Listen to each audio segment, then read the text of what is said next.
Բարլուս, սիրելի քաղաքացիներ, սիրելի ժողովուրդ, շարունակում եմ քաղաքացիական պայմանագիր կուսակցության նախընտրական ծրագրի ներկայացումը եւ ծրագրի վերջին հատվածում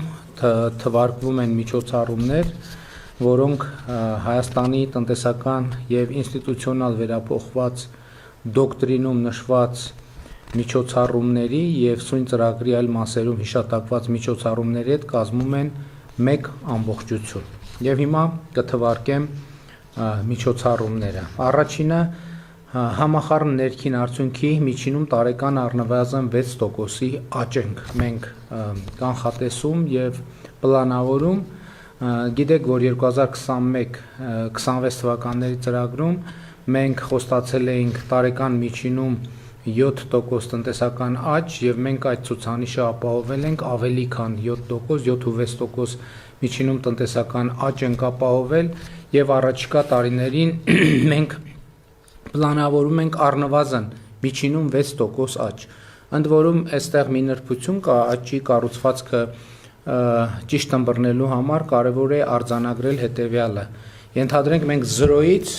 աճում ենք 7%, եկանք աճեցինք 7%, հաջորդ տարի այդ 7%-ի հաշվարկը արդեն տեղի է ունենում 7%-ից։ Այսինքն 7%-ն է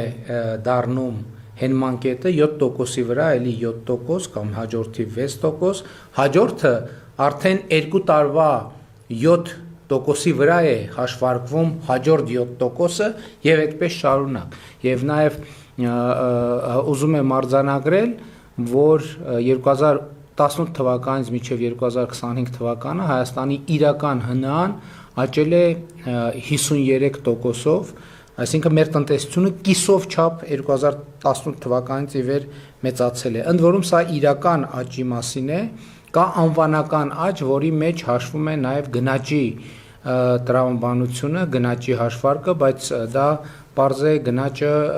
իրական աճ չի համարվում եւ մենք խոսում ենք իրական աճի մասին։ Հաջորդ կետը մեր արդյունաբերական արտադրանքի թողարկման ծավալների 50% ավելացում ներկայիս 3.3 տրիլիոն դրամից հասնելով մինչև 5 տրիլիոն դրամի։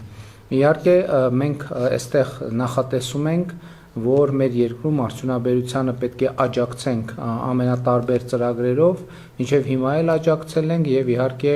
մեր տնտեսական աճի մի որոշակի հատվածը արդյունաբերությունն է, այդ թվում մշակող արդյունաբերությունը։ Հաջորդը ՀՆԱ-ում ՓՄԶ-ների մասնաբաժնի աճ մինչև 40% 2024 թվականի 34.3%-ի համեմատ։ Մենք փոքր եւ միջին ձեռնարկություններին աջակցությունը պատկերացնում ենք նրանց մրցունակության եւ արդյունավետության եւ արդիականացման ճանապարհով։ Էլի ուզում եմ հիշեցնել նախորդ օրը իմ բերած օրինակը կրպակների վերաբերյալ, երբ որ երկու իրար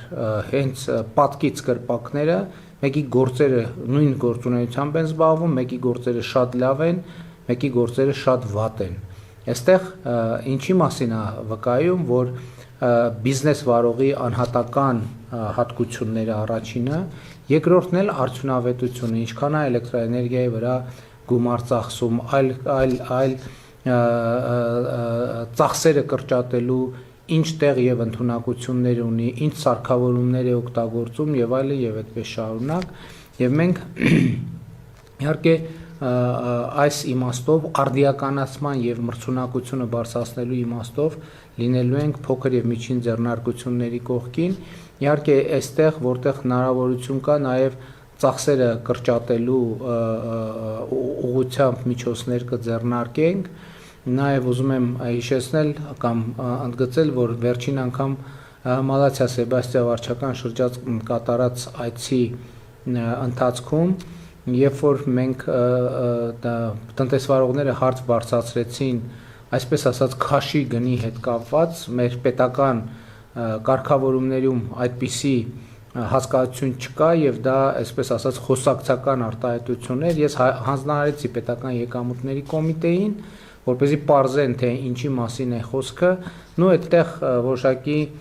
կոմբինացված տրանսպորտային եւ ոչ տրանսպորտային ծախսեր կան եւ մենք այդ ուղղությամբ գնացել ենք եւ առաջիկայում պետական եկամուտների կոմիտեն կտեղեկացնի, եթե արդեն չի տեղեկացրել, որ այն ինչ մեր հարգելի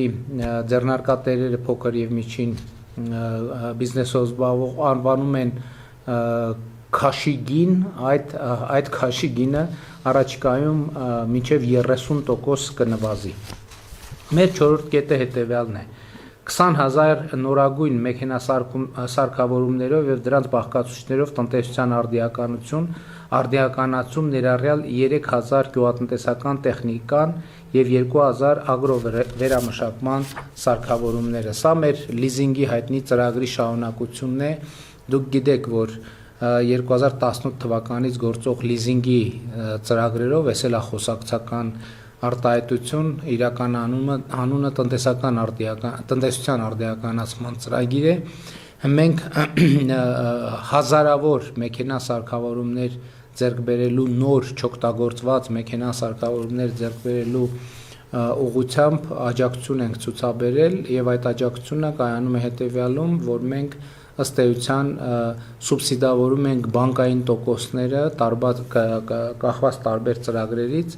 երբեմն այդ սուբսիդավորման արդյունքում տոկոսները հասցնում ենք 0-ի, երբեմն 1-ի, երբեմն 2-ի եւ դա շատ լավ աշխատող ծրագրեր են, տասնյակ միլիարդավոր դրամներ ենք ծախսել մենք այս ուղղությամբ տնտեսությունը արդիականացնելու համար, եթե չեմ սխալվում 150 միլիարդ է պորտֆելը այդ ծրագրի։ 5-րդ տարեկան առնվազն 25,000 նոր աշխատատեղերի ստեղծում, աղքատության կրճատում 5%-ային կետով։ Սիրելի քաղաքացիներ, 2018 թվականին մենք Հայաստանում 18 թվականից մենք Հայաստանում ստեղծել ենք 288,000 աշխատատեղ, շուրջ 288,000 աշխատատեղ։ Այդ աշխատատեղերը նոր արտադրամասեր են, այդ աշխատատեղերը գործարաններ են, այդ աշխատատեղերը շինհրապարակներ են, այդ աշխատատեղերը ինտենսիվ այգիներ են, այդ աշխատատեղերը տեխնոլոգիական ընկերություններ են եւ այլն եւ այդպես շարունակ, եւ մենք առաջիկայում պլանավորում ենք տարեկան 25,000 նոր աշխատատեղեր ստեղծել, ընդ որում ես ուզում եմ մենք նաեւ պարզաբանենք, թե աշխատատեղեր ստեղծելու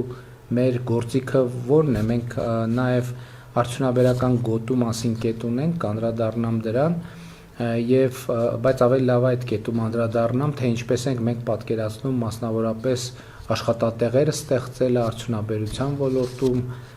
եւ այդպես շարունակ։ 6-րդ կետը առողջության համընդհանուր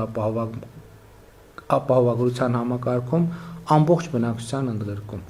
Մենք այսօր պլանավորում ենք, որ 2028 թվին արդեն մեր ամբողջ բնակչությունը ներգրավված կլինի առողջության ապահովագրության համակարգում, ընդ որում ուզում եմ հիշեցնել, որ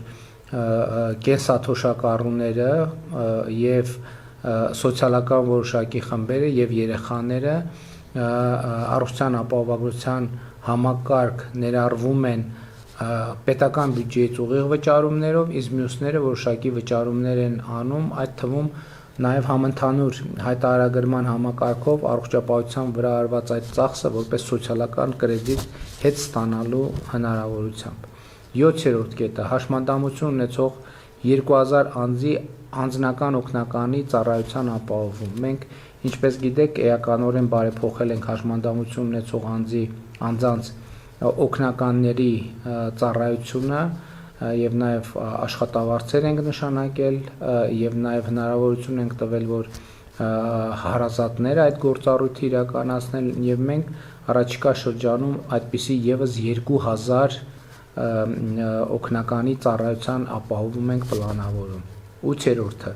կենսաթոշակների ինդեքսավորում այնպես, որ միջին փաստացի կենսաթոշակը ցածր չլինի նվազագույն սպառողական զամբյուղից։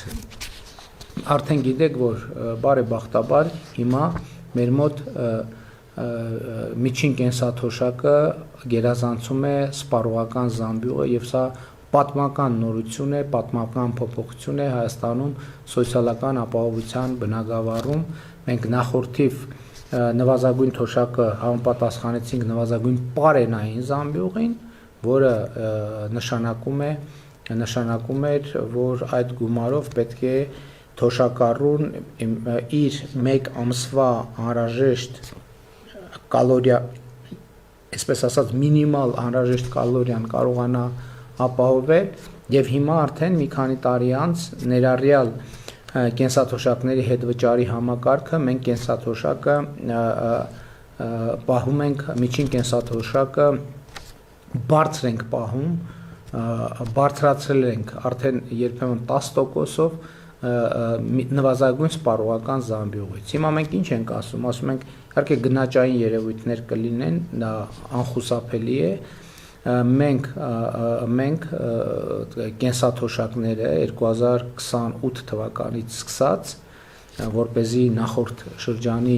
գնաճային հաշվարկները ամբողջական լինեն, կինդեքսավորենք այնպես, որ կենսաթոշակը այլևս Հայաստանում նվազագույն սպառողական զամբյուղից ցածր չի լինի։ Իհարկե կաշխատենք նաև ըստ հնարավորի, ըստ մեր համատեղ աշխատանքի, ըստ մեր վերցրած ՀԴՄ-ների, ըստ մեր վճարած հարկերի, ըստ մեր կատարած աշխատանքի, նաև հնարավորության դեպքում բարձրացնել ավելի թոշակը, բայց նաև ուզում եմ մի հարցի անդրադառնալ, վերջին օրերին շատ բուռն քննարկումների տեղիք է տալիս իմ այն արտահայտությունը, թե ավելացված թոշակով այն, որ ապրիլի 1-ից ավելացրել ենք, մեր թոշակառուները կարող են լառնակա, օրինակ, տոմս գնել ինքնաթիռի, որովհետև տոմսերի արժեքները տատանվում են 2 եվրո, 5 եվրո, 10, 15 եվրո եւ այլն, եւ դա բուռն քննարկումների տեղիք է տվել, թե ինչքանով է նման արտահայտություն անելը կոռեկտ, ես հիմա ասեմ ինչու է կոռեկտ։ Վերջին շրջանում, երբ որ մենք մարզերով այցելություններ ենք անում, բազմաթիվ թոշակառուներ մեզ ասում են հետևյալը, որ մենք նախկինում 30,000, 40,000 դրամ ծախսում էինք առողջության ապահովագրության վրա, դեղերի վրա, իսկ այժմ առողջության ապահովագրության առկայության պայմաններում այդ գումարները մնում են մեր գրպանում։ Հիմա ես ուզում եմ ասել հետևյալը, որ այո, այսօր հնարավոր մենք ապրիլի 1-ից 10,000 դրամով ավելացել է կենսաթոշակը, նաև ետ վճարի հնարավորություն կա, երբեմն 5,000, երբեմն 7,000, երբեմն 10,000, այսինքն 20,000 դրամով ակնհայտորեն կարելի է ձեռք բերել 3, 5, 10 եվրոյանոց տոմս դեպի լառնակա, օրինակ, եւ այդ դեղերի վրա նախկինում ծախսված գումարները կարելի է ծախսել օրապահիկի եւ այլ ծախսերի վրա։ Ես հիմա ամենալրջությամբ ուզում եմ կոչ անել մեր թոշակառուներին, այդ չուզողներին ի հակառակ ես կոչ եմ անում, որպեսզի մեր թոշակառուները այդ դեղերի գումարները մի կողմ դնեն եւ առաջիկա ամռան ընթացքում օգտվեն առիթից կամ գուցե օգոստոսին, աշնան, սեպտեմբերին, երբ որ սեզոնը այդպես ակտիվ չի, եւ այո, սկսեն ճամփորդել, որովհետեւ ես կարծում եմ, որ ինչպես աշխարհի շատ երկրների թոշակառուներն են վարվում, մեր թոշակառուներն էլ արդեն շատ քիչ, շատ համեստ ծավալներով կարող են սկսել ճամփորդել։ Մենք ընդհակառակը հիմա մենք հետադարձ հիպոթեկի մասին օրենքը երբ որ ընդունենք, մեր թոշակառուները շատ ավելի հանգիստ եւ շատ ավելի վստահ կարող են ճամփորդել, եւ ես մեր թոշակառուներին կոչ եմ անում չլսել այդ չուզողների ձայները, որոնց կանխավարկածն է, որ թոշակառուն թոշակի տարիքի անցավ պետք է տանը նստի, առավելագույն շարժման միջավայրը այդ բակն է եւ բակի զրուցարանն է եւ այդպես շարունակ։ Ոչ, սիրելի թոշակառուներ, հենց իմ նշած 150,000 մարդ այս տրամաբանության մեջ գտնվող այսօր Հայաստանում կա, էլի եմ ասում, որ նախկինում 30, 40, 50,000 դրամ ծախսում էր դեղերի վրա, հիմա առողջության ապահովագրությունը massամբ կամ ամբողջությամբ այդ ծախսերը հոգում է եւ այսօր Հայաստանում կարելի է 2, 3, 5 եվրոյով ավիատոմս գնել իհարկե այստեղ նաև անհրաժեշտ է որոշակի հմտությունների տիրապետել on-line տոմս գնելու եւ մենք կարող ենք մտածել այդ մասին արդեն այո սա շատ կարող է մեր նախորդիվ պատմության դիտանկյունից շատ տարօրինակ է հնչում, բայց ես մեր այդ խմբի բոլոր թոշակառուներին կոչ եմ անում անպայման մտածել այդ մասին։ 9-րդ կետը մեր նախընտրական ծրագրի միջոցառումների հետևյալն է. Թրամփի ուղի հանուն միջազգային խաղաղության եւ բարեկեցության ներդրումային նախագծի իրագործման աշխատանքների մեկնարկ առնվազն երկաթուղային էլեկտրահաղորդման ենթակառուցվածքի գործարկում։ Մենք առաջիկա տարիներին, մենք 2026 թվականին արդեն համոզված եմ գետնի վրա կսկսենք աշխատանքները եւ իմ հաշվարկով ամենաարագը կլինի էլեկտրահաղորդման գծերը շահագործման հանձնելը եւ միջայլոց սա էլ այս նախագիծն էլ բազմաթիվ աշխատատեղեր է ստեղծելու եւ ես հույս ունեմ, որ մենք կապահովենք աշխատատեղերը Հայաստանի Հանրապետության քաղաքացիների միջոցով եւ ընկերությունները ստիպված չեն լինի այլ երկրներից աշխատուժ ներգրավել։ Հաջորդը 10-րդը Գյումրի-Թուրքիայի սահման եւ Երաս-Նախճեվան սահման երկաթգծի հատվածների վերակառուցում։ Մենք նույնպես սա շատ արագ 1-1.5 տարվա ընթացքում կանենք։ 11-րդը Զվարթնոց օդանավականի երկրորդ տերմինալի կառուցում մինչև 2033 թվականը տարեկան ուղևորահոսքի թողունակության ավելացմամբ։ Սիրելի քաղաքացիներ, ուզում եմ իմանաք, որ Զվարթնոց օդանավականի երկրորդ տերմինալի կառուցումը ել հնարավոր չի լինի հետաձգել, որովհետև ըստ էության մեր օդանավակայանում համարյա թե այնպիսի խցանումներ են, ինչպես Երևան քաղաքում պիկ ժամերին եւ մեր օդանավակայանը հազիվ է շատ լարվածությամբ է կարողանում ուղևորահոսքերը ապահովել եւ ըստ էության այն պլանային թվերը, որոնք նախատեսված են եղել օդանավակայանի այս տերմինալի համար, ըստ էության այդ թվերին կամ արդեն շատ մոտ են երբեմն էականորեն գերազանցում են։ 12-րդ կետը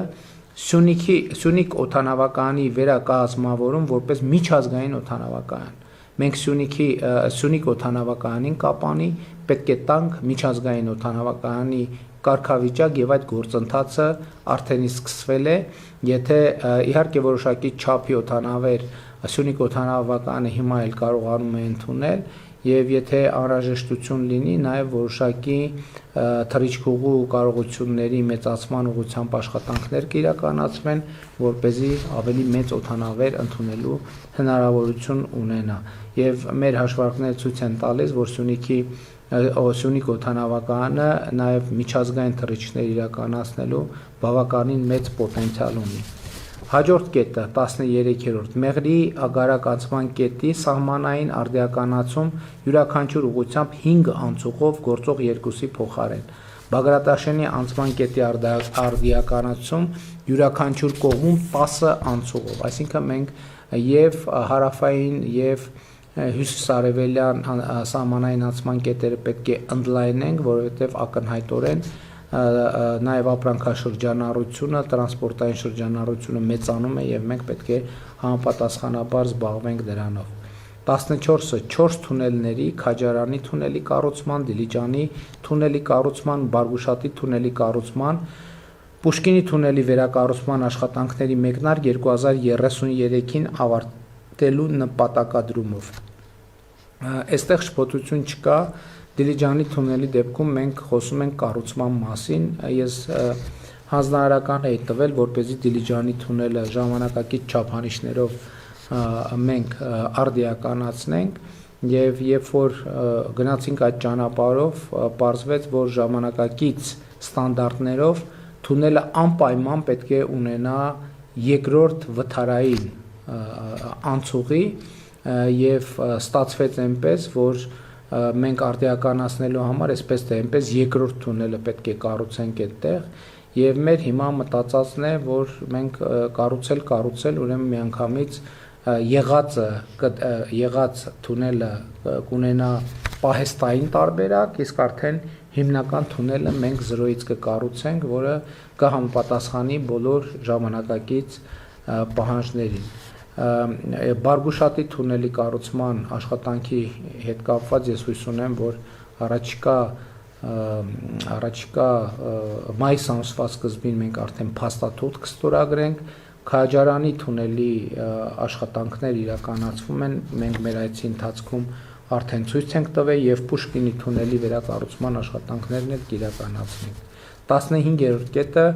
2500 կիլոմետր ավտոճանապարհի կառուցում, վերակառուցում եւ հիմնանորոգում, այսինքն մենք մնում ենք 500 կիլոմետր տարեկան 500 կիլոմետր ճանապարհի կառուցման տրամաբանության մեջ, այստեղ նրբությունն այն է, որ ես որոշում եմ կայացրել, որ այս համատեքստում մենք նաև ամեն տարի որոշակի աշխատանքներ կիրականացնենք նաև մայրաքաղաքում։ Ես հիմա չեմ կարող ասել ինձ ծավալով, մենք քաղաքապետարանի հետ կպայմանավորվենք, որպեսզի իրենք էլ իր համայնքային բյուջեից որոշակի գումար իրենք դնեն, մենք էլ պետական բյուջեի ճանապարհների համար նախատեսված գումարներից որոշակի ամեն տարի կդնենք, որպեսզի նաև Երևանի ճանապարհների խնդիրը ֆունդամենտալ ձևով լուծենք։ 16 հայկական ծագման արտադրանքի արտահանման կրկնապատկում մինչև 89 միլիարդ ԱՄՆ դոլար։ Այսինքն հասկանալի է, որ մենք այս ծրագիր իրականացնելիս պետք է խթանենք նոր արտադրությունների, նոր արտադրամասերի, գործարանների ստեղծումը, որպեսզի լինի արտադրանք, որը մենք կարողանանք արտահանել։ Եղած գործարանների, կարողությունների մեծացման շուրջ մենք կաշխատենք, որպեսզի ծավալներ լինեն, որովհետև արտահանման խթանման ճանապարհին մենք երբեմն բախվում ենք հետևյալ խնդրի, որ մեր արտադրությունները երբեմն ծավալը ապահովելու հետ կապված են խնդիր ունենում, այսինքն որակի չափանիշների հետ կապված խնդիրներ չեն լինում, մարդիկ ապրանքները հավանում են, բայց մեծ ցանցերը այնպիսի ծավալներ են ուզում, որ մեր գործարանները, արտադրամասերը ի վիճակի չեն այդքան արտադրել եւ մենք նրանց այդ թվում լիզինգի ծրագրով աջակցում ենք, որպեսզի նրանք մեծացնեն իրենց արտադրանքի ծավալները։ Հաջորդը առնվազն 10 միջազգային հավատարմագրված որակի ստուգման լաբորատորիաների հիմնում։ Սա շատ կարևոր կետ է, որպեսզի մեր որևէ արտադրանք այլ երկրներում որակի ստուգման թեստերը չձախողի։ Դրա համար մենք պետք է այդ ստուգումներ իրականացնենք Հայաստանի Հանրապետությունում եւ մեր տարածքից բաց թողենք այն ապրանքները, որոնք համապատասխանում են չափանիշներին եւ որի որակի վերաբերյալ մենք նույնպես կարող ենք պատասխանատվություն ստանձնել եւ իհարկե էականորեն ավելի ամուր պաշտպանել մեր արտադրողների շահերը։ 18-րդ կետը կենսաչափական անձնագրերի համակարգի ներդրում եւ դրա հիման վրա սահմանների հատման տեխնոլոգիական ժամանակակից լուծումների ներդրում։ Մենք արդեն ավարտում ենք կենսաչափական անձնագրերի համակարգի ներդրման նախապատրաստությունը, առաջիկա օրերին մենք կներկայացնենք ձեզ մեր նոր կենսաչափական անձնագրերի մասին տեղեկատվություն, ներառյալ թե ինչ դիզայն ենք պատկերացնում, ինչ ձևավորում ենք պատկերացնում, եւ սա շատ կարեւոր նորություն է, եւ ես հաջորդ կարեւոր նորությունն այն է, որ կենսաչափական անձնագրերի համակարգի ներդրման պահից կամ դրանից 1, 2, 3 ամիս անց կենսաչափական անձնագիր ունեցող քաղաքացիները Զվարթնոց օդանավականում կամ մեր սահմանային անցակետերը անցնելիս որևէ կոնտակտ չեն ունենա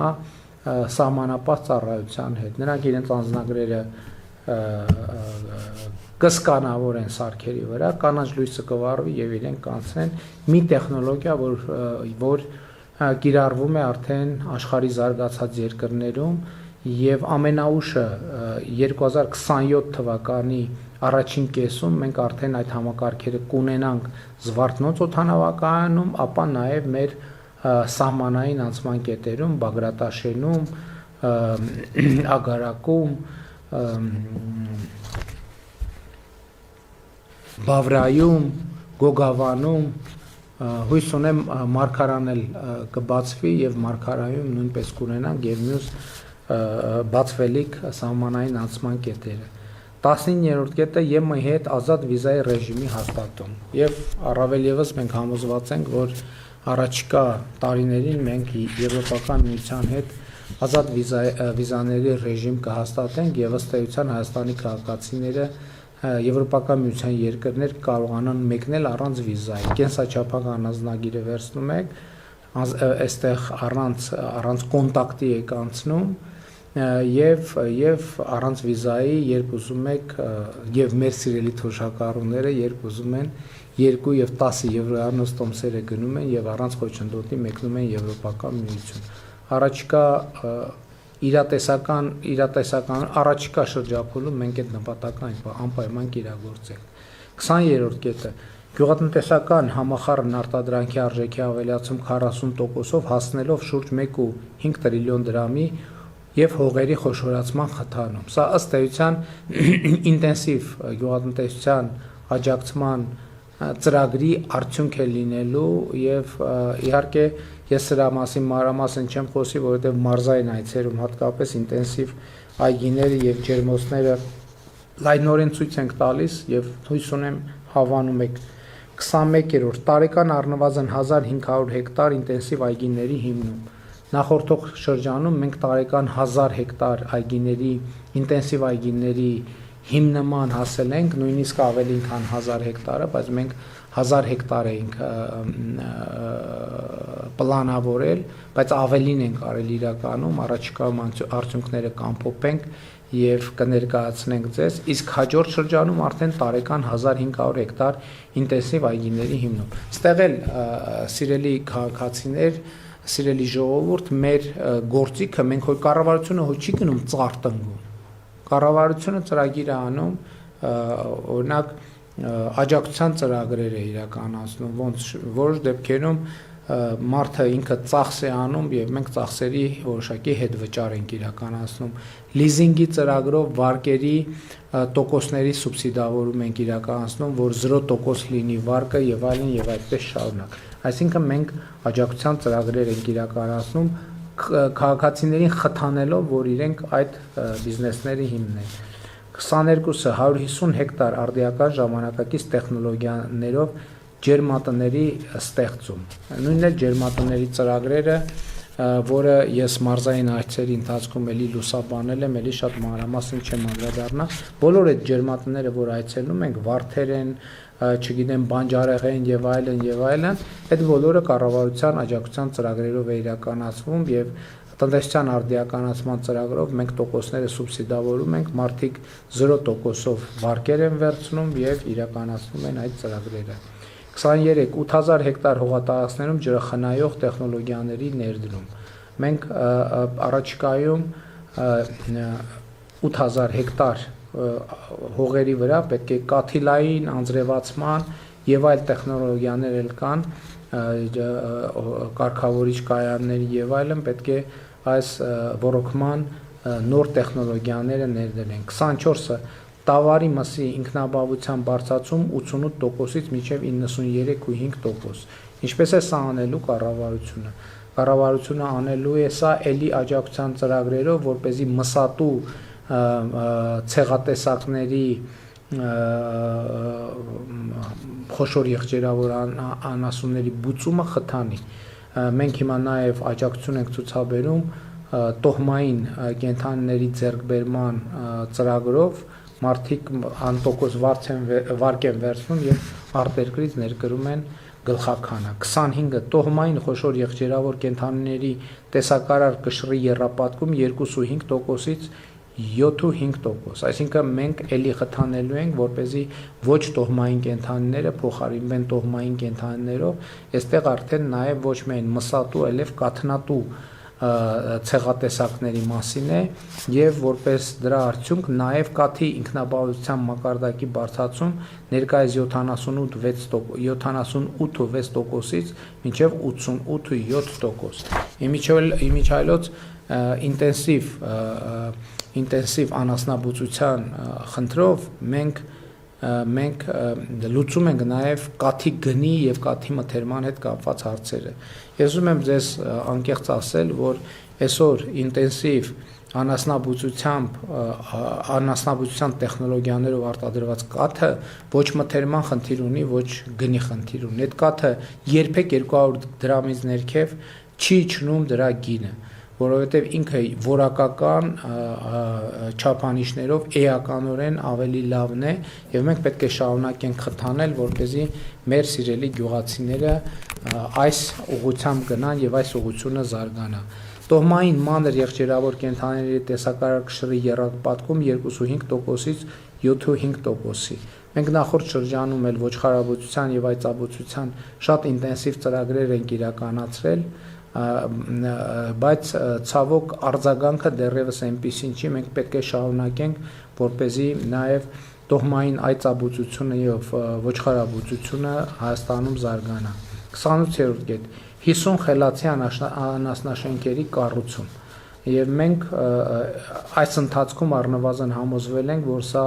լավ ծրագիր է, ճիշտ ծրագիր է, եւ մենք պետք է շարունակենք այս ծրագիրը առաջ մղել։ 29 երկու գյուղատնտեսական լոգիստիկ կենտրոնների ստեղծում։ Այս այլ վերաբերվում է գյուղատնտեսական մթերքի իրացման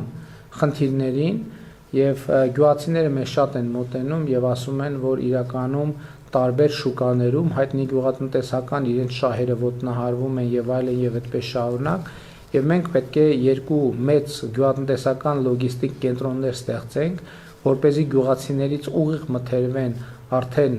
ոչ թե վերամշակման, այլ հենց բնամթերքի ձևով վաճառվելու ենթակա միրգը, բանջարեղենը, որպեսզի հնարավորինս գյուղացիները դրա համար ավելի բարձր գին ստանան, եւ այդ լոգիստիկ կենտրոնների խնդիրը լինելու է տեսակավորելը եւ բաշխելը ապրանքներ իրենց տեսակներով,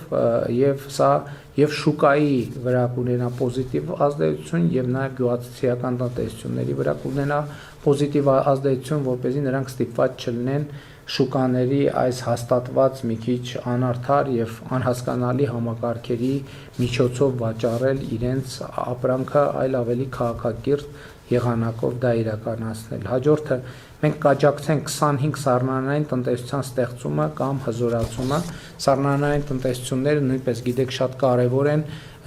մրգի եւ բանջարեղենի արտահանման եւ վաճառքի համար, ընդ որում դրանք ոչ միայն երկարաժամկետ պահպանման իմաստով են սառնարանները կարևոր, այլև արտահանումից առաջ որոշակի սառեցում են անցնում մրգերը եւ բանջարեղենները, որպեսզի նրանց դիմացկունությունը ճանապարհին եւ հետագայում վաճառասեղաններին ավելի բարձրանա։ 31-րդ կետը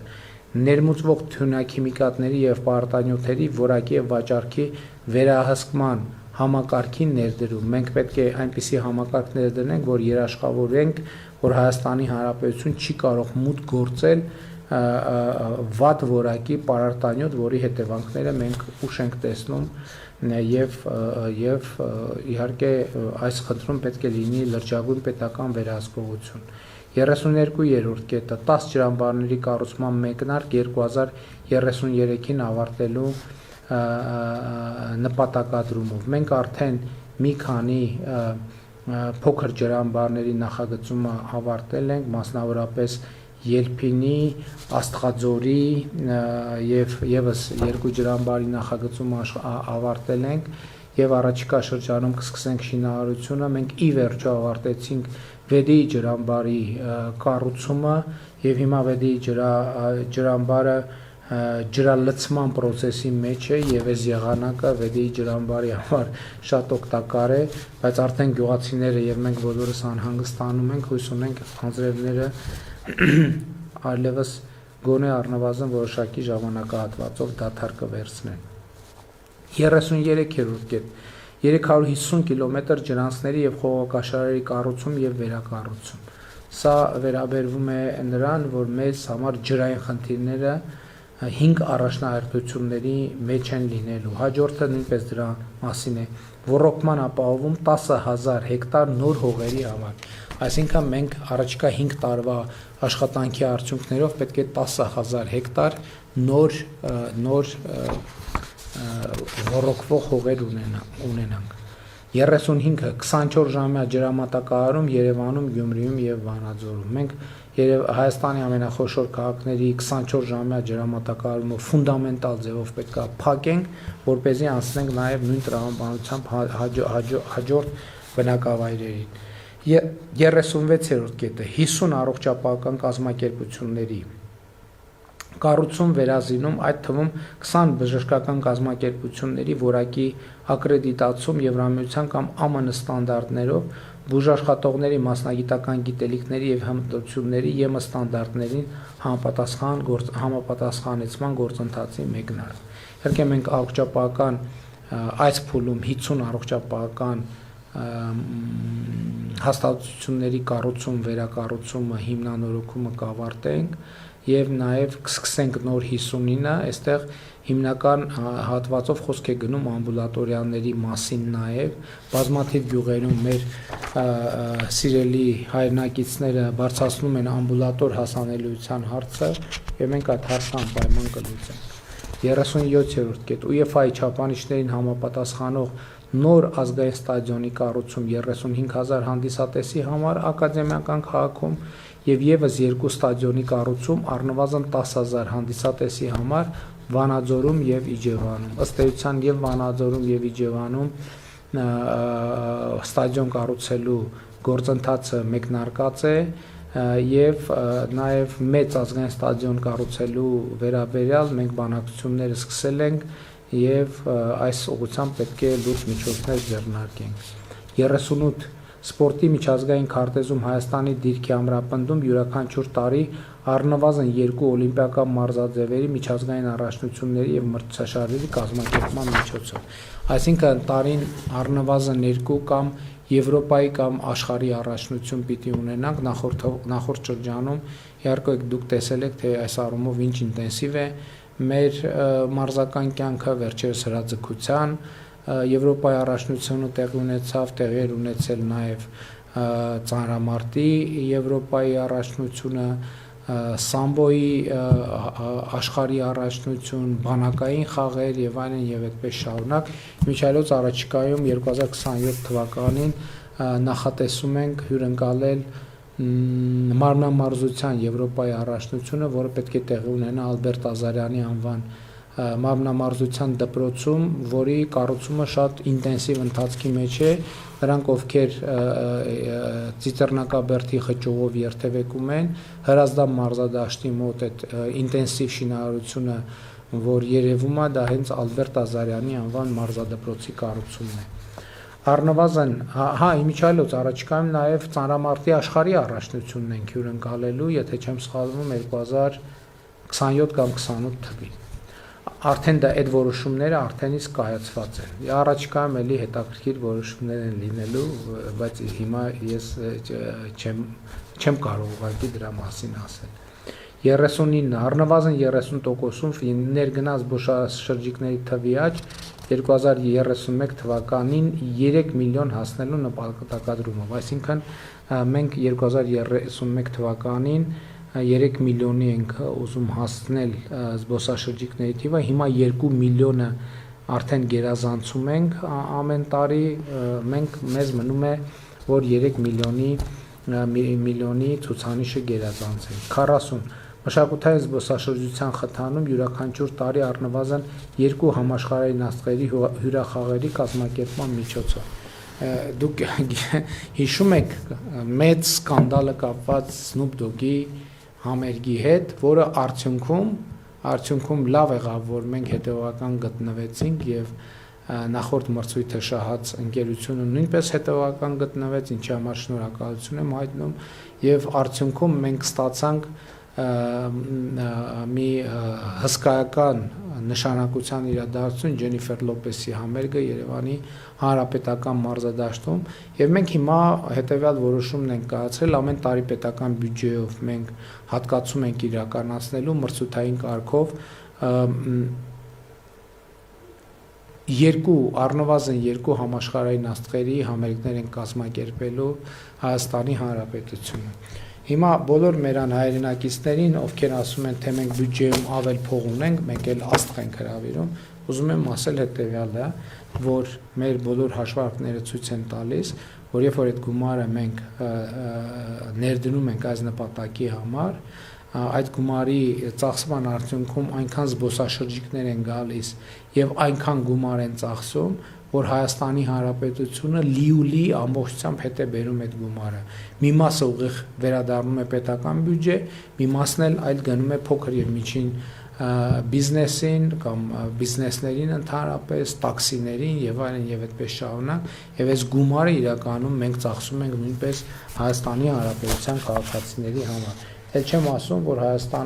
Հայաստանի իմիջն է բարելավում դրանով եւ որը իր հերթին այդ համերգներից դուրս մեծացնում է զբոսաշրջիկների հոսքերը եւ նաեւ այս միջոցով մենք պետք է զբոսաշրջիկների թիվը հասցնենք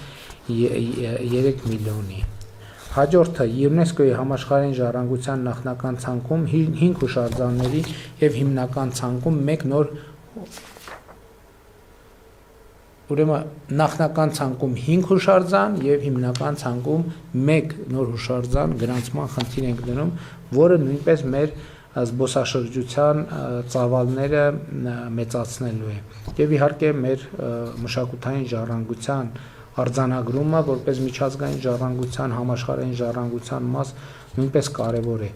42-րդ կետը 7 զբոսաշրջային կլաստերների ստեղծում Գյումրի, Դիլիջան, Գորիս, Ջերմուկ, Արենի, Եղեգիս, Դվին։ Մենք այդտեղ հատուկ ներդրումային ծրագրեր ենք իրականացնելու, որպեսզի նշված համայնքները ավելի լավ նախապատրաստված լինեն եւ ավելի զարգացած ենթակառուցվածքներ ունենան զբոսաշրջության համար եւ զբոսաշրջիկներ ընդունելու համար։ 43-ը առավել վտանգված հուշարձանների նորոգման եւ վերականգնման 30 գիտանախագծային փաստաթղթերի մշակում եւ 40 պատմամշակութային հուշարձանների նորոգում, ամրակայում եւ վերականգնում։ Ու մենք այս process-ները շատ մեծ թափով հիմա էլ իրականացնում ենք Հայաստանի Հանրապետության պետական բյուջեով ահռելի միջոցներ ենք տրամադրում հուշարձանների պահպանման եւ վերականգնման համար, օրինակները գիտեք, Բջջնի եկեղեցի, Բջջնի ամրոց, Սրվեղի վանքը, Այգեհովիտ գյուղում, Ամրագից գյուղում ռուս ուղղափառ եկեղեցին ենք վերականգնել եւ այլն եւ այդպես շարունակ տասնյակ հուշարձանների ամբերտ ամրոցն ենք վերականգնում, Լորի Բերտ ամրոցում ենք ամրակայման եւ վերականգնման աշխատանքներ իրականացում, Բաղաբերդում ենք պեղումներ իրականացնում, որի արդյունքում նաեւ վերականգնման աշխատանքներ կիրականացվեն եւ այդպես շարունակ։ 44 Հայաստանի պատմության թանգարանի ցուցադրական մակերեսի ստորգետնյան ընդլայնում Հանրապետության հրապարակի հնարվայրի ընդգրկմամբ։ Դուք գիտեք, որ Հանրապետության հրապարակի տակ կա հնավայր եւ մենք ուզում ենք այդ հնավայրը կազմակերպելու միջոցով նաեւ ստորգետնյա թանգարան ունենալ, որը նաեւ հետաքրքիր կլինի այցելուների համար մտադրություն կա հանրապետության մետրոյի հանրապետության հրապարակ կայարանից այդ հնավայրի այդ հին պատերի հին բնակավայրի ճանապարհներով նաև մուտք ապահովել դեպի պատմության թանգարան 45 թանգարանային եւ գրադարանային աշխատողների աշխատավարձերի կրկնապատկում ատեստավորման միջոցով մենք ատեստավորման այն ծրագիրը, որ իրականացնում ենք դպրոցներում եւ ոչ միայն դպրոցներում, հիմա սկսելու ենք իրականացնել նաեւ թանգարաններում եւ գրադարանների ու թանգարանների աշխատողների համար։ Ես նախորդիվ ասացի, որ մենք ընթերցանությունը խթանելու ուղղված ծրագրեր ենք իրականացնելու եւ այս տրամաբանության մեջ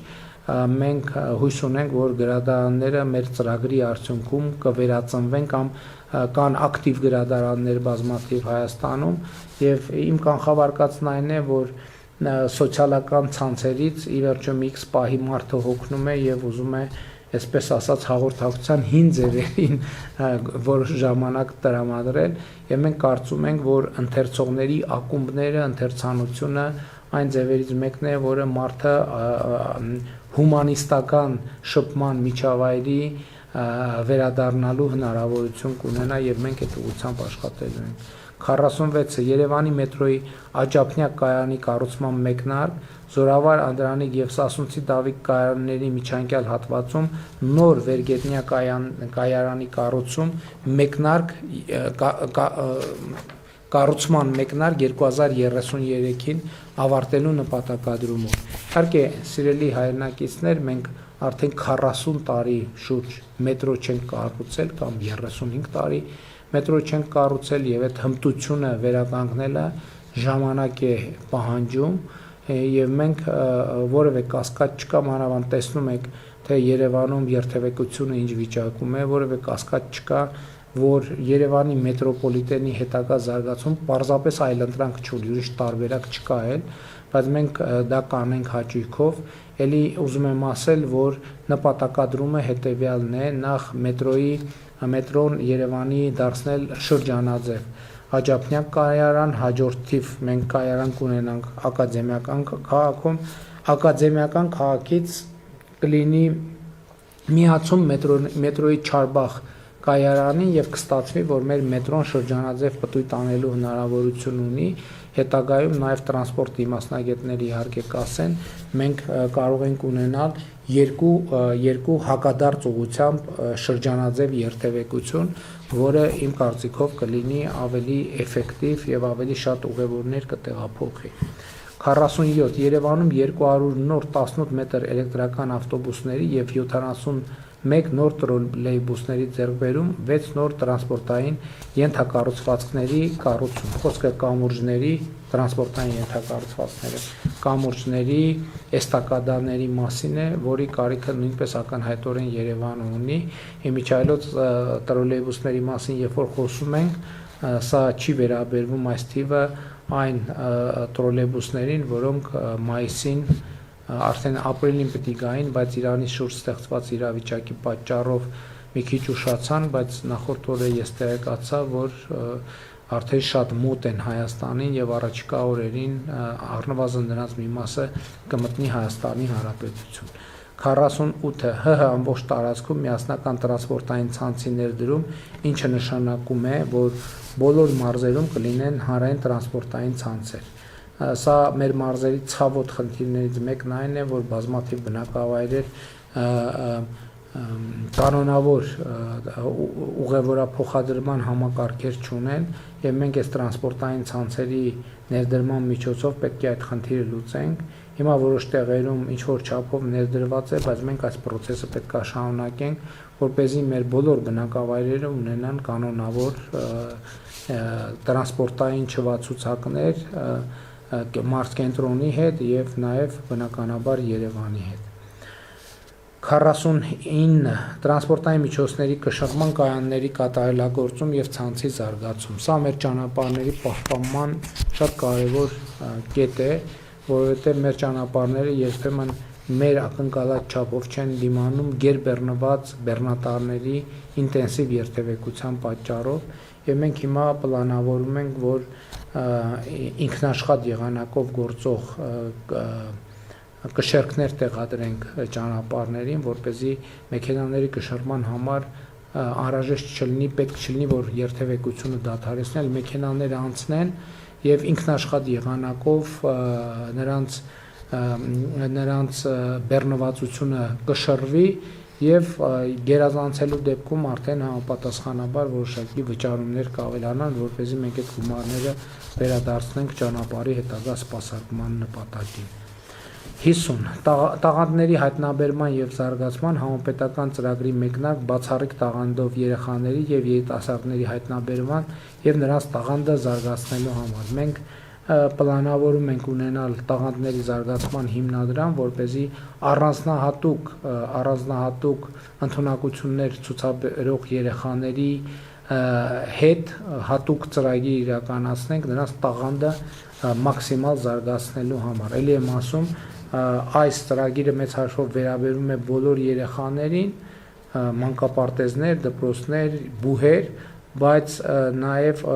սպորտ դպրոցներ, սա վերաբերում է բոլոր ոլորտներին, բայց եթե լինեն երեխաներ, որոնք առանձնահատուկ տաղանդ են ցուցաբերում եւ կա անհրաժեշտություն այդ տաղանդը զարգացնելու համար լրացուցիչ ներդրումների, կառավարությունը պլանավորում է այդ ներդրումները վերցնել իր վրա։ Իհարկե երեխայի եւ նրա ծնողների համաձայնությամբ, բնականաբար sense բաները չեմ էլ ասում, հասկանալիորեն դա բարձրաբանելու կարիք չկա էլ։ 51 երեխաների կրթավճարների կൂട്ടակային ներդրումային համակարգի ներդրում։ Մենք ուզում ենք ստեղծել համակարգ, որ ծնողները հնարավորություն ունենան առավել շահավետ պայմաններով իրենց երեխաների կրթության համար հաշիվներ բացել, ներդրումներ անել եւ որպեսզի հետագայում իրենց երեխաները կրթություն ստանալու ճանապարհին խնդիրներ չունենան։ Խոսքը իհարկե Հայաստանում արդեն ասացի, որ մենք բուհերը ակադեմիական քաղաքում կդարձնենք կրթությամբ զբաղվող ուսանողների համար ըստ էության անվճար, բայց նաև այն ծնողները, ովքեր կուզեն, որ իրենց երեխաները համաշխարհային թոփ բուհերում սովորեն, հնարավորություն կստեղծենք որոշակի շահավետ պայմաններում նման նպատակին ծառայելու հիմնադրամներ ստեղծել։ Իմիջայլոց ակադեմիական քաղաքի համատեքստում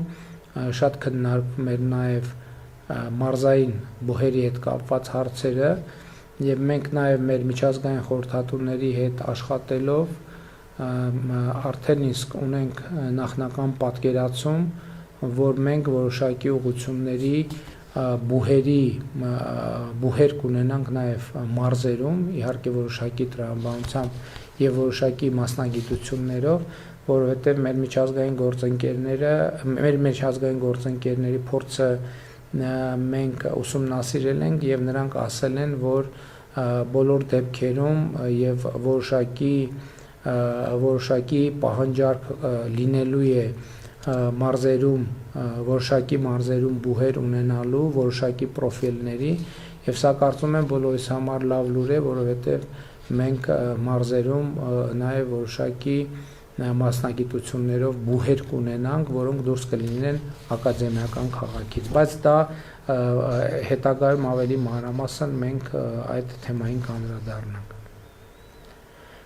Հայաստանի տարբեր համայնքներում եւս 30 երիտասարդական կենտրոնների ստեղծում։ Էլի մանրամասներ չեմ ասի, որովհետեւ եւ նոյեմբերյանում եւ Աղավնաձորում եւ Արարատ համայնքում մենք երիտասարդական կենտրոններ այցելել ենք, տեսել ենք, որ նրանք նորմալ աշխատում են։ Մենք այս ծրագիրը կշարունակենք եւ եւս 30 տեղում 30 համայնքներում կստեղծենք երիտասարդական կենտրոններ, ավելի ճիշտ կաջակցենք կենտրոնների ստեղծմանը։ 53 100 կոմբինացված մարզահրապարակների կառուցում հանրապետության բոլոր համայնքներում։ Այս կետի հեղինակները երեխաներն են, ում հետ մեր շփումները վերջին մարտ ամսվա ընթացքում, ապրիլ ամսվա ընթացքում նրանք ձևավորեցին պահանջարկ եւ մենք պարտավորվում ենք 100 համայնքներում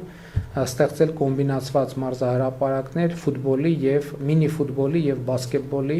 Մենք իհարկե տեղադիրքերը կընտրենք այնպես, եթե մոտակայքում չկա դպրոց, նորակառույց, որտեղ երեխաները կարողանան զբաղվել սպորտով, մենք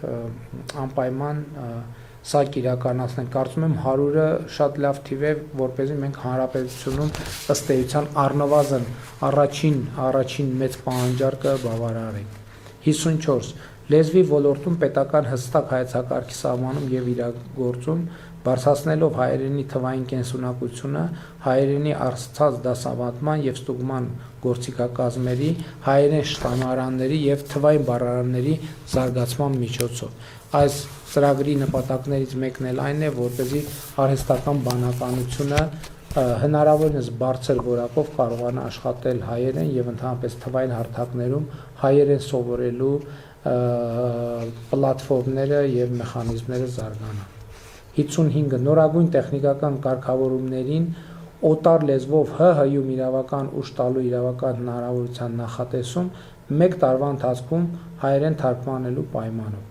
Սիրելի քաղաքացիներ, շատ գիտեք, որ տեխնոլոգիաները զարգանում են, իրենց հետ բերում են նոր հասկացություններ, նոր տերմիններ եւ երբեմն այդ կարգավորումները տեղայնացնելու համար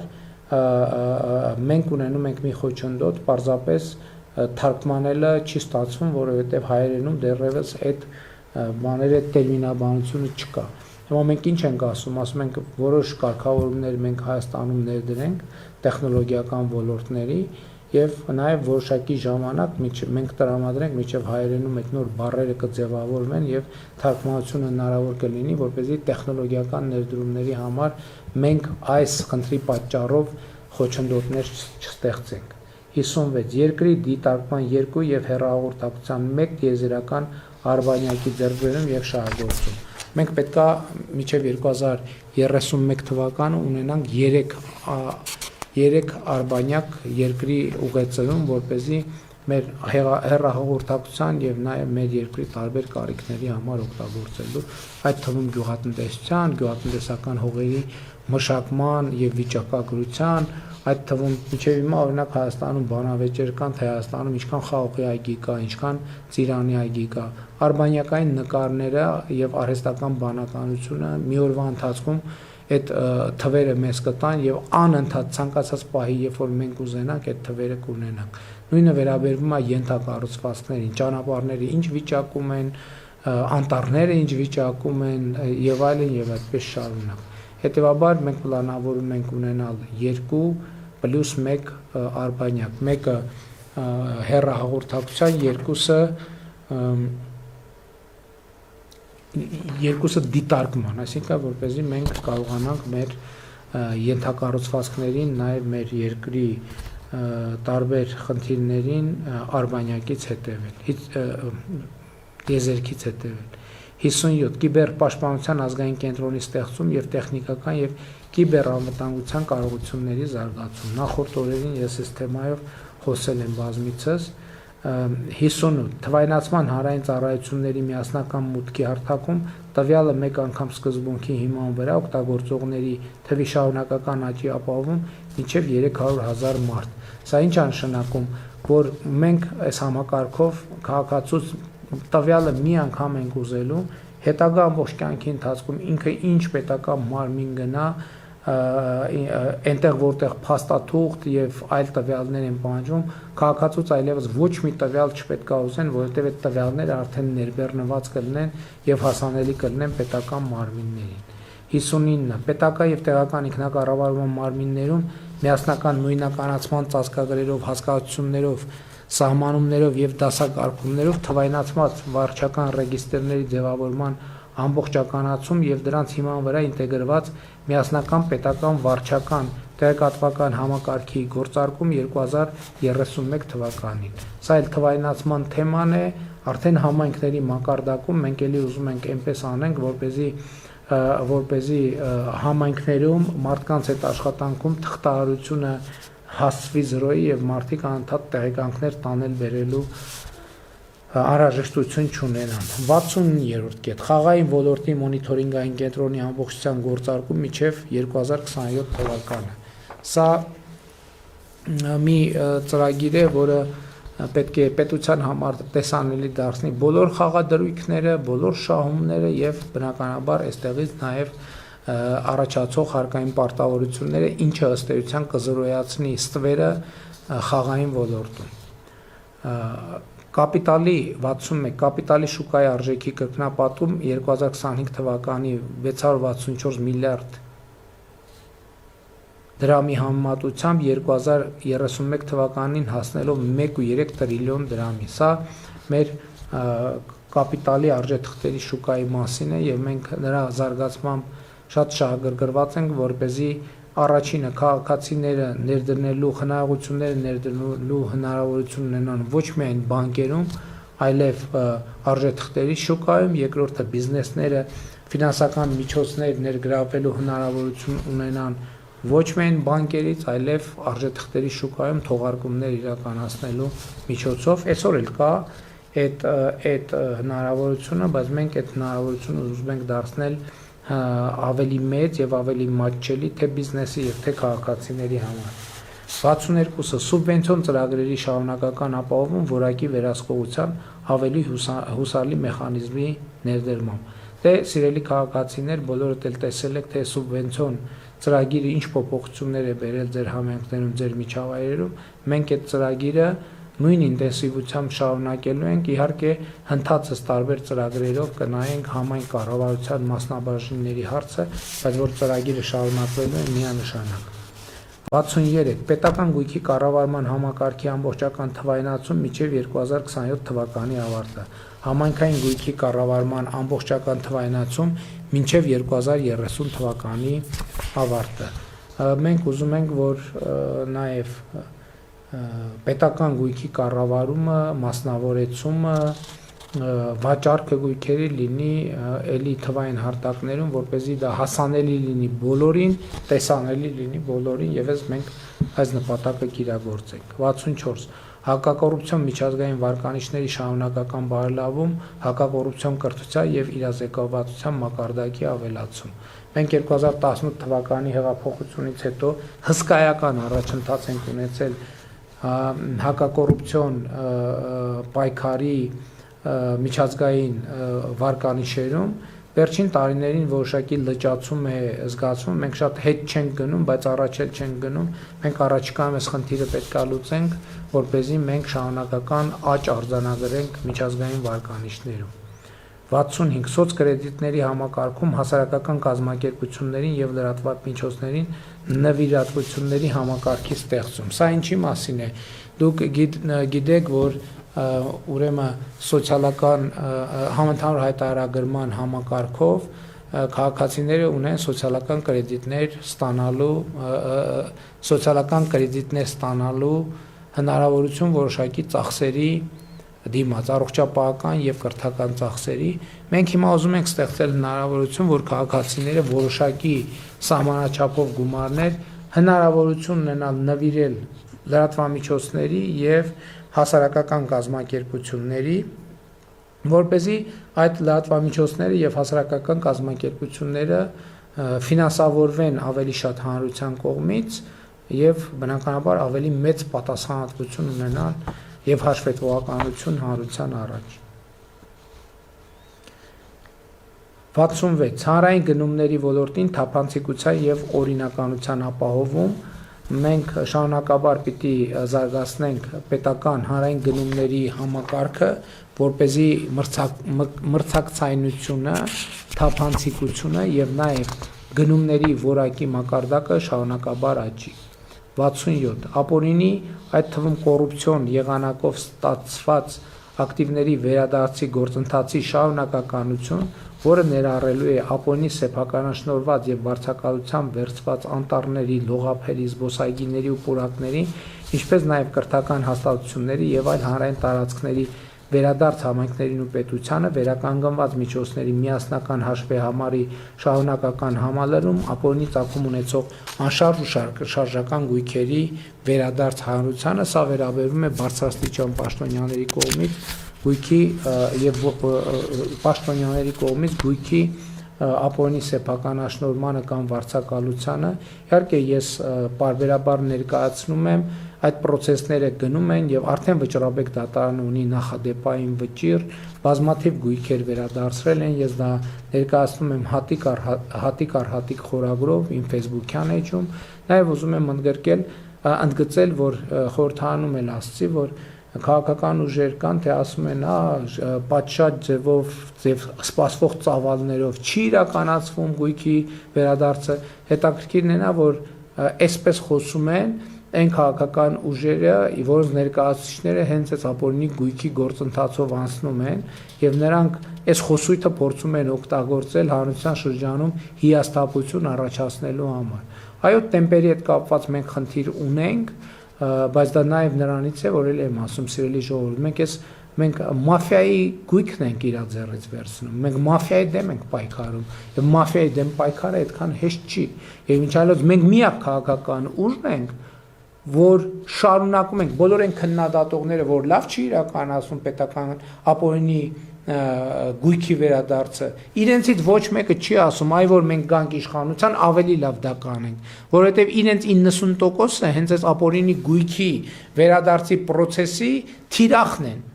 Այս նրբության վրա ուզում եմ շատ ուշադրություն դարձնել։ Նրանք ուզում են հանրության շրջանում հիասթափություն առաջացնել, բայց այդ հիասթափության առաջացման արդյունքում իրենց ակնկալած արդյունքը ոչ թե այնա, որ ապօրինի գույքը ավելի մեծ տեմպերով վերադարձվի, այլ այդ գործընթացը կանգնեցվի եւ իրանք այն process-ները, որ գնում են իրենց գույքերը վերադարձնելու ուղղությամբ այդ process-ը ուղղակի կասեցվի, այս նրբությունը խնդրում եմ գնահատեք եւ ուզում եմ ասել նաեւ, որ մենք արդեն process ենք սկսել այլ երկրում, Ամերիկայի Միացյալ Նահանգներում վաճառված գույքի գնի վերադարձի, փողի վերադարձի ուղղությամբ Հայաստանի Հանրապետության։ Խոսքը վերաբերվում է արդեն մամուլում եղել է, տեսել եք երևի, նախկին նախարար Գագիկ Խաչատրյանի Միացյալ Նահանգներում վաճառված գույքի գնի մի մեծ մասը բնականաբար վերադարձնելու, որովհետև Միացյալ Նահանգների կառավարությունը իր արած ծախսերն է պահելու եւ այնտեղ իրենք Խաչատրյանների ընտանիքի հետ հաշտություն են կնքել եւ մի որոշակի տոկոս թողնվելու է նրանց եւ գույքի մոտավորապես գնի մոտավորապես 70%-ը փոխանցվելու է Հայաստանի Հանրապետություն, խոսքը մոտավորապես 15-ից 20 միլիոն դոլարի մասին է։ 68 պետական ֆինանսների կառավարման թվայնացման համակարգի ամբողջական ներդրում։ Սա նրա մասին է, որ մենք թվային ճանապարհով ավելի ամբողջական տեսնենք պետական ծախսերը ոնց են արվում, ինչ արդյունավետությամբ են արվում, կատարողականները, կառավարությունը, ֆինանսների նախարարությունը, վարչապետը, մենք բոլորս առցանց on-line ռեժիմով կարողանանք տեսնել, թե ինչպես են ընթանում պետական ծախսերը եւ ինչ որակով։ Ֆիսկալ դեֆիցիտի աստիճանական նվազում առավելագույնը մինչև հնայի 2%-ով։ Հարկեր հնա հարաբերակցությունը կկայանա 26% մակարդակում։ Պարտքի սպասարկման տոկոսային ծախսերը բյուջեի եկամուտներում կնվազեն 12.1%-ից 2025 թվականի առնվազն 2%-ային կետով ժամանակաշրջանի վերջում։ Այսինքն մենք այսպիսով իրականացնելու ենք Հայաստանի Հանրապետության պետական պարտքի աստիճանական նվազման գործընթաց, չնայած ելի եմ ասում, որ մեր պետական պարտք հնա հարաբերությունը գտնվում է միջին մակարդակում, այսինքն բոլոր միջազգային ստանդարտներով մենք պարտքի մակարդակով գտնվում ենք ընդհանրապես ոչ ռիսկային գոտում եւ կանաչ գոտում, որտեղ ընդհանրապես որևէ խնդրեմ չկա։ 70 դատարանների ընդհանուր միջին ծանրաբեռնվածության նվազեցություն առնվազն 30%-ով։ Նու մենք այստեղ բոլոր ջանքերը դնելու ենք, որպեսզի դատավարությունները հնարավորինս արագ հանգուցալուծվեն։ 71 դատական շենքերի եւ դահլիճների նոր ստանդարտի աստիճանական ներդրում։ Մենք կարծում ենք, որ արդարադատության մաս է, որ դատական process-ները տեղի ունենան ժամանակակից բոլոր պահանջներին համապատասխանող դահլիճներում եւ շենքերում եւ մենք լայնածավալ ծրագիր ենք իրականացնում սկսելու դատական նիստերի դահլիճների վերակառուցման, կառուցման, հիմնանորոգման ուղղությամբ, որպեսզի ապահովի նաեւ արդարադատության ֆիզիկական ենթակառուցվածքը։ 72 աղետների վաղ ազդարարման համակարգի ամբողջական ձևավորում, վտանգավոր հիդրոթերապևտաբանական երևույթների վաղ նախազգուշացման համակարգի հիմնում, այդ թվում գետերի մոդելավորում, կառավարման եւ ռիսկերի գնահատման թվայնացված համակարգի գործարկում։ Հիմա օրինակ այս օրերին մենք շատ լարված ենք, այսքան անձրև է գալիս, անընդհատ մոնիտորինգ ենք անում, այդ թվում ակնադիտական եղանակով գետերի վիճակը, որպեսզի հանկարծ շատ բարձրացումներ չլինեն։ Նա մենք պետք է թվային համակարգներ դնենք, որպեսզի մեզ կառավարման կենտրոններում էլեկտրոնային թվային եղանակով բոլոր հնարավոր վտանգները մոդելավորվեն եւ վաղ ազդարարվեն, որպեսզի մենք այդ հնարավորությունը ունենանք կանխարգելելու պոտենցիալ վնասները։ 73 հանցավորության քրեաբանական, այդ թվում արհեստական բանականության կիրառմամբ վերլուծական կառույցի ձևավորում, ոստիկանության գործունեության ստանդարտացում, թվային ոստիկանության ձևավորում։ Սա շատ կարևոր է, որովհետև արհեստական բանականությունը մեզ թույլ է տալիս միտեղ լցնել հանցագործությունների մասին ինֆորմացիան եւ արհեստական բանականությունը մեզ կարող է ցույց տալ չափանիշներ եւ որոշակի ընդհանուր գծեր, թե ինչպես ինչ պայմաններում են իրականացվում հանցագործությունները ավելի շատ։ Այսինքն օրինակ հանցագործությունների ինտենսիվությունը կապ ունի արդյոք եղանակի հետ, ինչի հետ կապ ունի, այլ ինչ տվյալ կա, եւ սա մեզ հնարավորություն կտա ավելի թիրախային զբաղվել հանցագործությունների կանխարգելմամբ, ռիսկային հատվածները, միջավայրերը, անձանց շրջանակը ավելի լավ պատկերացնելու միջոցով։ 74 ատոմային նոր էներգաբլոկի կառուցման ծրագրի մեկնարկ մինչև 2027 թվականի ավարտը իրականացնելով նոր միջուկային էներգաբլոկի տեխնոլոգիայի ընտրություն։ Այսինքն 27 թվականի ավարտին մենք ըստ էության արդեն վերջնական որոշում պետք է ունենանք, առնվազն մտադրությունների հուշագիր ունենանք ստորագրած, թե ում հետ ինչ ատոմակայան ենք կառուցում։ 75 Հայք երկրորդ էներգաբլոկի շահագործման ժամկետի կրկնակի 2026-2036 թվականների երկարացման ծրագրի իրագործում։ Մենք ըստ էության այս ծրագրի աշխատանքները սկսել ենք եւ մենք դա հաջողությամբ կհասցնենք իր տրամաբանական ավարտին։ 76 Վերականգնվող էներգետիկայի զարգացում մինչև 2040 թվականը արևային եւ հողմային էներգետիկայի հզորությունը 2000 մեգավատ հասնելու նպատակադրմամբ, ինչպես նաև մինչև 2027 թվականի ավարտը էլեկտրական էներգիայի կուտակման կայանների կառուցման ծրագրի մշակում, մինչև 2040 թվականը կուտակիչ կայանների առնվազն 600 մեգավատ հզորություն ունենալու նպատակադրմամբ։ Այսինքն սա նշանակում է, որ մենք նպատակադրվում ենք մինչև 2040 թվականը 1.5 ատոմակայանի չափով կուտակիչ կայաններ ունենալ, որը բոլորովին նոր ոլորտ է եւ նոր խոսք է մեր երկրի էներգետիկայի համար։ 77 բիոգազի արտադրության կայանի ստեղծում։ Սա նույնպես նոր բան է ըստ էության Հայաստանի Հանրապետության համար, բայց շատ երկրներում կուտակվում է, մանավանդ ֆերմերային տնտեսությունների զարգացման համատեքստում, երբ այդ փաստի բերումով մեծ ծավալների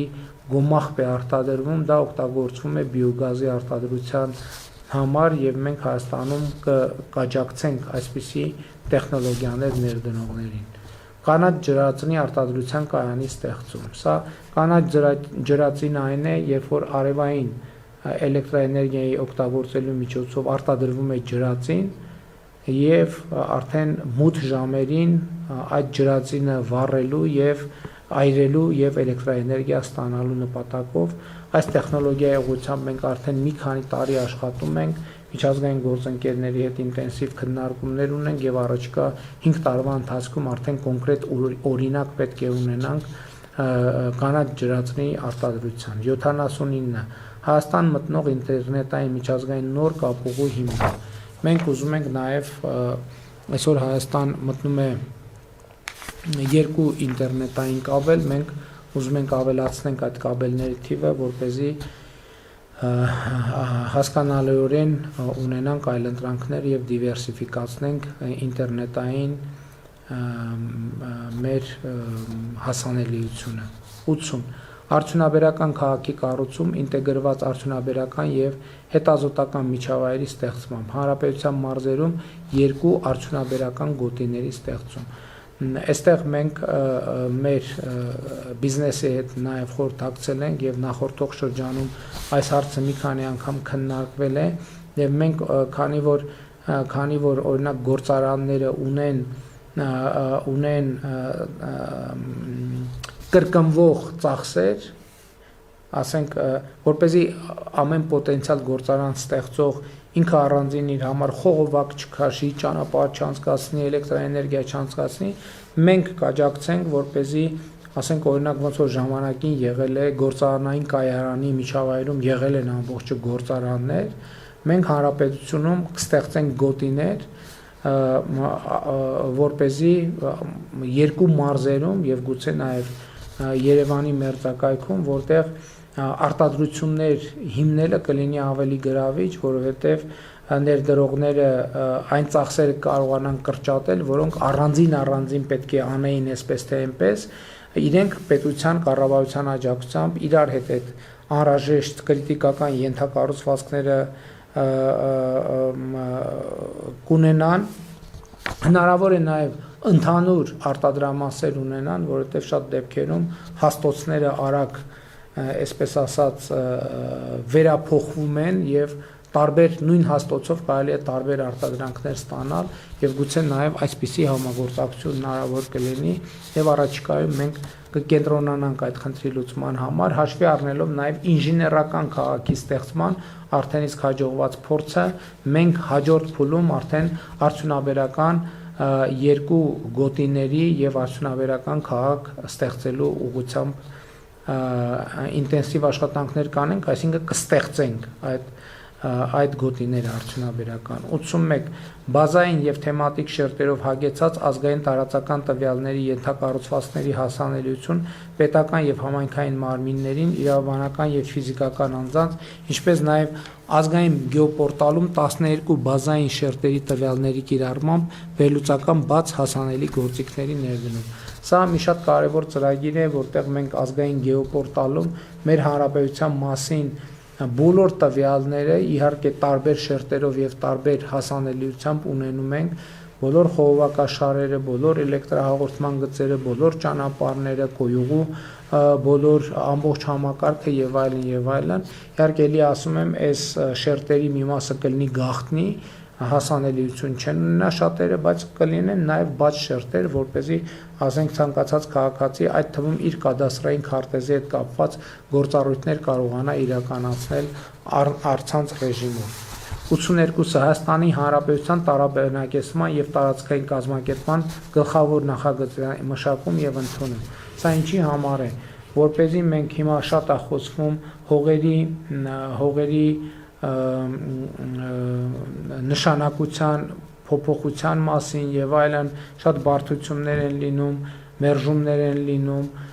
սա կապված է նրա հետ, որ մենք ընդհանուր առմամբ պետք է պատկերացում ունենանք, թե մեր հանրապետության տարածքի որ հատվածը ինչ ֆունկցիա պետք է ունենա, որտեղ մենք պետք է հստակ նշենք, որ այս հատվածը լինելու է գյուղատնտեսական եւ այդ հատվածներում ընդհանրապես հողի նշանակության փոփոխության հնարավորությունը բացառենք, բայց պետք է լինեն նաև այլ նշանակության կառուցապատման համար նախատեսված տարածքներ, արտադրության համար նախատեսված տարածքներ, որպեսզի ներդրումներ անելիս թե գյուղատնտեսության, թե այլ ոլորտներում ներդրողները լրացուցիչ քաշքշուկների առաջ չկանգնեն եւ իրենց համար էլ տեսանելի լինի ի սկզբանե, թե տվյալ տարածքի հողերը ինչ նշանակություն ունեն եւ արդյոք իրենք ունեն հնարավորություն այդ ներդրումը իրականացնելու կամ այդ ուղղությամբ ներդրումը որ գոտիներին եւ որ տարածքներում ներդնելու հնարավորություն կունենան, որը կծախսի ներդրումների համար անհրաժեշտ ծախսերը եւ նաեւ տեսանելի կդարձնի, հասկանալի կդարձնի նաեւ մարդկանց ներդրումային հնարավորությունները, սահմանափակումները կամ միտեղ տարածքները գյուղատնտեսական են, մյուս տեղում արդյունաբերական, մյուս տեղում կառուցապատման, երրորդ տեղում 60 հոդվածի հողեր են, որոնք որևէ օտարման չեն ենթարկվում եւ այլն եւ այսպես շարունակ։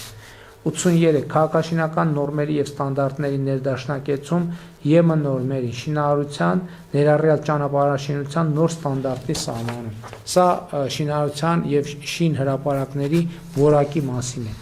84 Երևանի Կոնդ թաղամասի քաղաքաշինական միջավայրի արդիականացման ծրագրի իրականացման մեկնարկ։ Արդեն իսկ Կոնդի վերակառուցման նախնական նախագիծը կա եւ մենք առաջիկայում այս ուղղությամբ աշխատանքները կինտենսիվացնենք։ 85 Երևանի Կասկադ մշակութային հանգույց ճարտարապետական ներդրումային ծրագրի իրագործում մինչև 2031 թվական։ Այս ներդրումային ծրագիրը կառավարությունը ընդունել է եւ մինչև 2031 թվականը պետք է ավարտենք։ Նորագյուղի Downtown Երևան քաղաքաշինական ներդրումային ծրագրի իրականացում մինչև 2036 թվականը, բայց մենք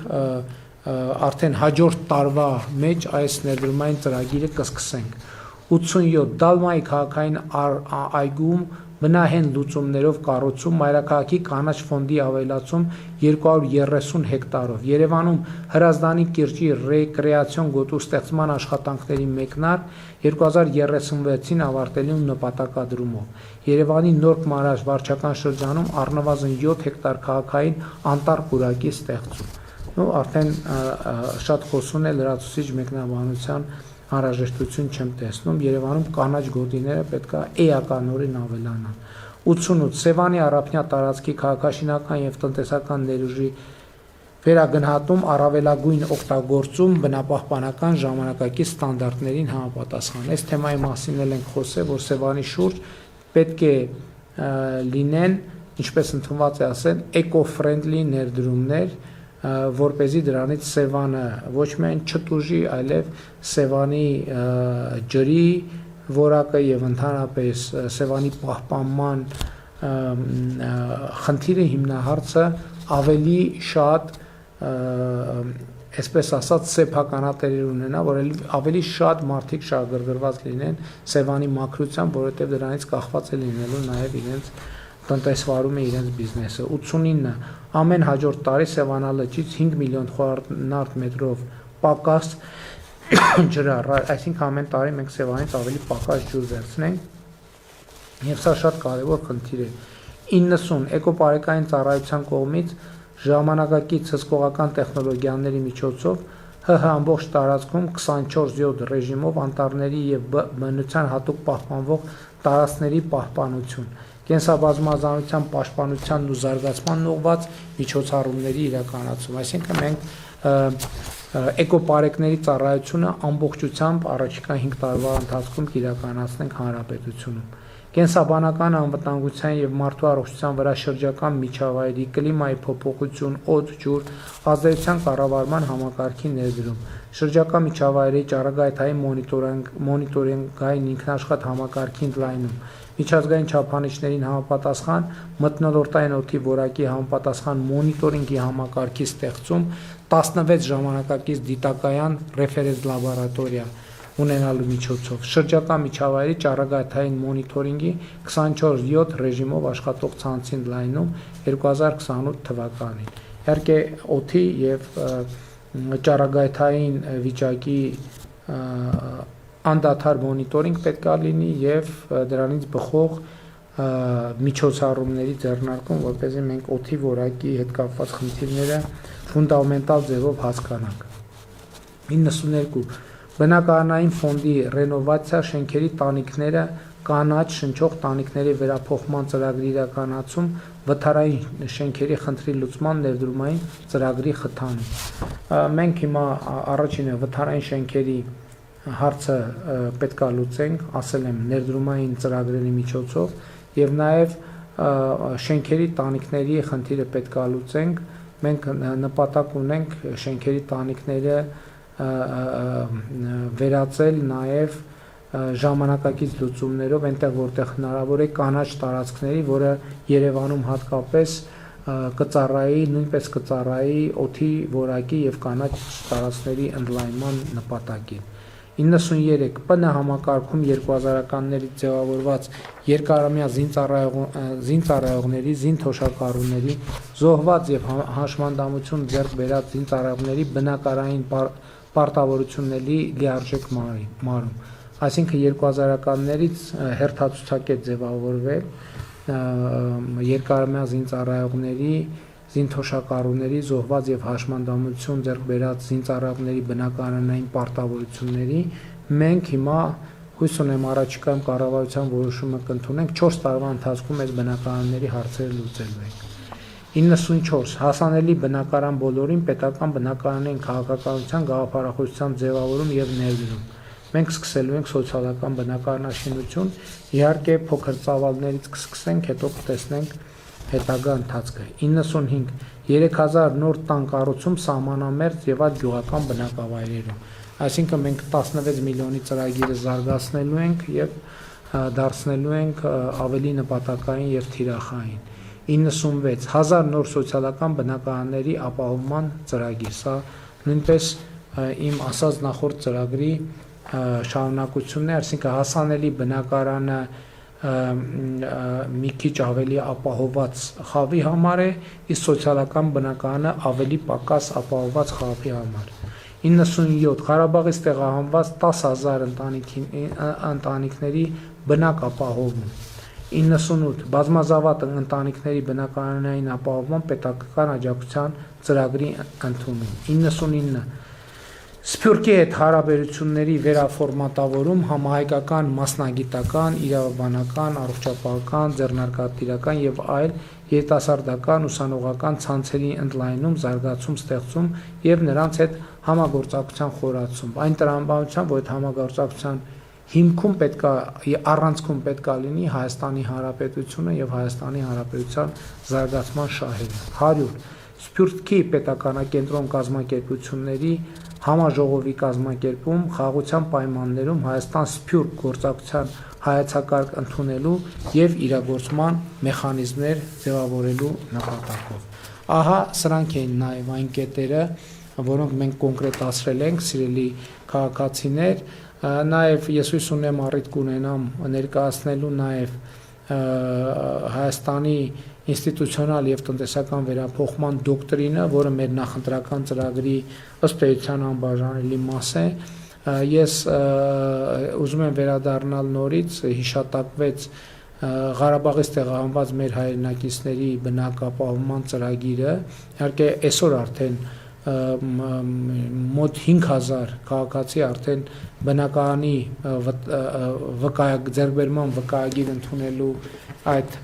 շեմին շատ մոտ է, կամ ձեռք են բերել, կամ վկայագրեր են ստացել, կամ կստանան առաջիկայում վկայագրեր։ Մեր նպատակադրումն է Ղարաբաղի մեր հայրենակիցներին տնավորել Հայաստանի Հանրապետությունում եւ նաեւ սոցիալական որոշակի խմբերի մենք ցկյանս միայնակների մասին է հիմնականում խոսքը, մենք ցկյանս ուրեմն օթևանով ապահովելու արժանապատիվ նորմալ օթևանով ապահովելու ծրագիր նույնպես կիրականացնենք։ Ըստ էության, սիրելի հարգելի քաղաքացիներ, ես 3 օրվա այս եթերներում հասցրեցի ձեզ ներկայացնել քաղաքացիական պայմանագիր կուսակցության ծրագիր եւ ես պետք է ուղիղ ասեմ, որ հետաքրքրությունն այս եթերների նկատմամբ ավելի մեծ է, քան ես ի սկզբանե ակնկալում էի եւ ես դրա համար շատ ուրախ եմ։ Այս նշանակում է, որ այս խոսակցությունը շարունակելու եւ զարգացնելու շատ լավ եւ անհրաժեշտ նախադրյալները կան, այնպես որ առաջիկայում մենք այս բոլոր կետերի եւ այլ կետերի մասին առավել մանրամասն կխոսենք, գուցե այս ձևաչափով, գուցե անմիջական շփումների միջոցով, գուցե նախընտրական քարոզարշավի ընթացքում տեղի ունեցող հավաքներով, հանդիպումներով, հարց ու պատասխանով եւ այդպես շարունակ։ Լավ եղեք, սիրում եմ բոլորիդ, մինչ նոր հանդիպում։